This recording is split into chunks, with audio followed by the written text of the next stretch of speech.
That is the most alpha comment I've ever heard. I was having too much sex, so I was just too tired, so I just stayed in my jail cell because I was just having too much sex. So I think around the world we all got scammed and we were all pissed because we tuned in on Netflix for the Jake Paul and Mike Tyson fight. And though that was a scam, Mike Tyson's life has been absolutely insane. I saw this thread and I wanted to break it down for you guys. This heavyweight champ robbed houses, got his prison counselor pregnant, and made Brad Pitt beg for his life. Yes, Brad Pitt. And that's just the tame stuff. From kilos of cocaine to tiger-eating neighbors, meet the scariest man on this planet. This is the guy that Jake Paul stepped in the ring with, okay? Mike Tyson dropped out of school at 7 for a life of crime. At the age of 11, he takes acid, robs houses, and terrorizes locals with a World War I bayonet. When a bully rips the head off a pet pigeon, Mike knocks him out. Soon, grown men are knocking on his door, challenging him to a fight. By the age of 13, Tyson was arrested 38 times. By the age of 13, this kid was wilding out. While banged up in juvie, he's sent to the maverick boxing trainer Cuz D'Amato, who sculpts him into a ruthless fighting machine. On his pro debut, Mike knocks his opponent out inside 2 minutes of his first professional fight, or at least just his first freaking pro debut. Yeah, his first pro fight.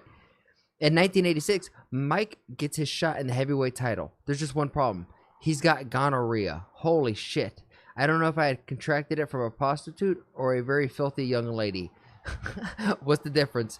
When he wins by TKO, becoming the heaviest champ ever. He became the heaviest champ ever with gonorrhea. He literally was going into that with a constant debuff. Just a constant neg. Just constantly just boom, boom, boom, boom. And the other person just fine. That's insane. Mike Tyson wins 26 of his first 28 fights by knockout. Woo! He's prolific outside of the ring too. Trust me. He wasn't just getting freaky inside the rings. He was getting freaky outside of the rings. Once I started banging women, the floodgates opened. Short, tall, sophisticated, ugly, high society, street girls. My criteria was breathing. This man, the only thing this man liked fighting men more was women in bed. Jesus Christ. I don't blame you, brother. Clapping on a booty cheek, it's a good time. Despite ravenous cocaine, excuse me, let's try that sentence again. Despite his ravenous cocaine habit, he's cast in an anti-drug ad. He laughs later. The irony is that while I was filming it, I was financing my friend Albert in his crack enterprise. He said, "Say no to drugs, kids, but I'm putting my money in the cocaine business." I don't know about y'all. Jesus.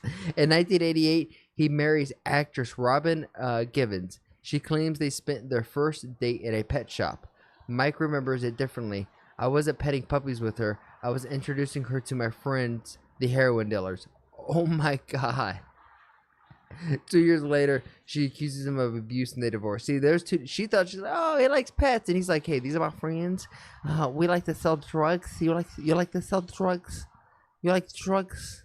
I like drugs and sex and punching boys in the face and grooming in the face. Sorry. So that was my bad Mike Tyson impersonation. So when he catches Robin on a date with Brad Pitt, So when he catches Robin, his ex, on a date with Brad Pitt, the Hollywood star is terrified. Dude, don't strike me, Brad stutters. We're just going over some lines. She was talking about you the whole time. Yeah, probably about how you're abusing, how scary to be around. I mean, that is scary ass. And look at that face. He's looking at that photographer like, yeah, I could beat you up. I mean, I could beat you up real good. In 1990, Tyson fights 42-1 outside Buster Douglas in Tokyo. I barely trained. I was fucking those Japanese girls like I was eating grapes. Oh my God. And one of the great upsets, Buster knocks him and takes his belt. And things are about to get dark. This is when Mike Tyson ultimately loses. And if you don't know the history, Buster Douglas loses his mom. And she promises, or he promises her, that ultimately he's going to win this fight. And he goes out there and he defeats Tyson, making history. Whoo! 1 year later, Tyson is convicted of R-ing beauty queen Desiree Washington. Despite his reduced sentence, He consults a psychic who advises him to urinate on a $500 bill and hand it to her. Then judge jails him for 6 years. Oh my God! This is why Mike Tyson ends up in prison. I knew he ended up in prison, but I forgot why. That's a pretty harsh one. Okay, but it's not exactly cold, gruel, hard labor. Tyson eats KFC in his cell, shags visiting fans in prison gardens, and gets his counselors pregnant. Oh my God. He recalls, I was having so much sex, I was too tired to even go to the gym. I just stayed in my cell all day. Oh my. That is the most alpha comment I've ever heard. I was having too much sex, so I was just too tired, so I just stayed in my jail cell because I was just having too much sex. Oh my God. He was released 3 years later and immediately has $200 million in fights lined up. He splashes out 2 pet tigers from Tiger King star Joe Exotic. The birth of Joe Exotic, the Tiger King. When Mike's neighbor jumps the fence to pet the beast, they rip her arm off. Oh my God. And they're not the only carnivores in Tyson's camp. Mike's neighbor jumps the fence to pet the beast. Well, one, this is survival of the fittest. I don't know if I felt too bad for this chick, but they rip her fucking arm off. If she survives, that's terrifying. I can't imagine the nightmares. You're going to have to do some type of acid trip to reset your brain from that one. After regaining the world title, Mike loses it to Evander Holyfield. In a bad-tempered rematch, Tyson bites a chunk of Holyfield's ear and spits it on the canvas. Oh. Hold on, let's see this shit.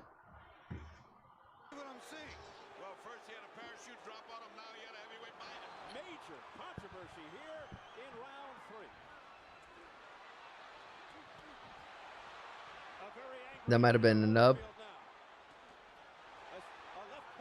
Oh, there it is. Was that the first bite?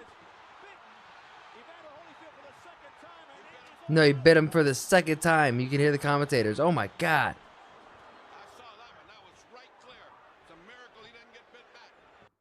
It's a miracle he didn't get bit back. Those guys were going to war. Banned for a year, Tyson slides into a major cocaine habit. Yeah, I got money. I tricked the drug dealers. He uses prosthetic penis. What? Hold on. To trick drug testers, he uses a prosthetic penis called a Wizinator. This can't be a real sentence. He recalls later, it was awesome, man. I put my baby's urine in it. But you don't need to test this business to see this man is high as a kite. Yo, he could have a plate of French fries and he'd say, yo, one's French and one's fried. And guess what? I'm not French. After dispatching Lou Savers in 38 seconds, a wild-eyed Tyson calls out Lennox Lewis in a terrifying speech. Oh, I know this. I'm Sonny Liston. I'm Jack Dempsey. I was going to rip his heart out. I'm the best ever. I'm the most brutal and vicious and most ruthless champion there's ever been. There's no one can stop me. Lennox is a conqueror. No, I'm Alexander. He's no Alexander. I'm the best ever. There's never been anybody as ruthless. I'm Sonny Liston. I'm Jack Dempsey. There's no one like me. I'm from Nairclaw. There's no one that can match me. My style is impetuous. My defense is impregnable. And I'm just ferocious. I want your heart. I want to eat his children. Praise be to Allah. Oh my Lord, dude. Can that not? That is the most terrifying shit I think I may have ever heard. The pre-fight phase descends into chaos as Tyson sparks a brawl. As they lie on the floor, he sinks his teeth into Lewis's thigh, leaving bite marks. Bro, Tyson said, "Don't worry, I'm not afraid of biting you again, motherfucker." When a random fan yells about the abuse at him, Mike launches into a hysterical diatribe. I don't even know how to say that word.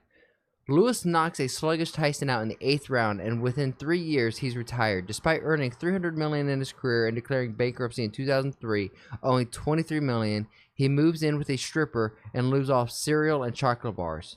But it's not finished, because that could have been the end of Tyson, but this man does not stay down. In 2009, he gets his big Hollywood break in Hangover. He's high on coke the entirety of filming and has an escort on set. he shags with in between scenes. Oh my God, I cannot believe this. The man never stopped. But with the success, it motivates him to kick cocaine. Oh, that's nice. That's actually kind of sweet to see. He spends $34K a month on weed and shrooms instead. Solid investment. Maybe that's why he didn't release. He didn't realize Hasbulla is 22 years old. He cradles the UFC influencer like a cheeky toddler, tickling him and nibbling his ears. Mike later explained he thought he was a baby. Honestly, for the longest time, I thought he was young too, like a kid, but I didn't realize he was a full-grown man. That's yikes. On Friday night, 58-year-old Mike Tyson survived 8 rounds with 27-year-old Jake Paul. Whoa, we're gonna skip over him starting like one of the most popular marijuana companies. Okay, well, we'll see. And the old warhorse still delivered an odd comedy moment. Asked by a 14-year-old about his legacy, he launched into a bleak monologue about eternal nothingness. Interesting. We don't have to listen to that.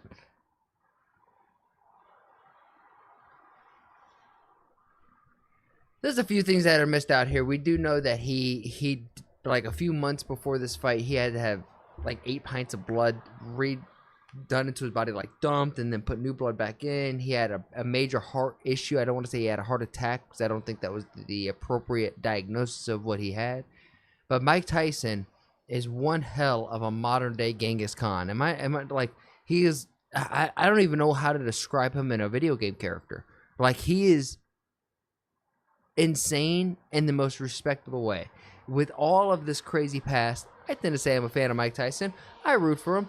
I even like to see, sometimes the villain become the hero, and I want to root for their success.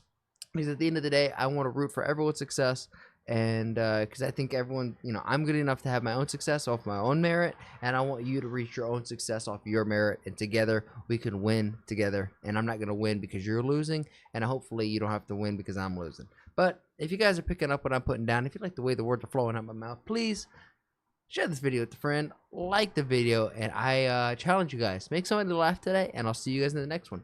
Peace.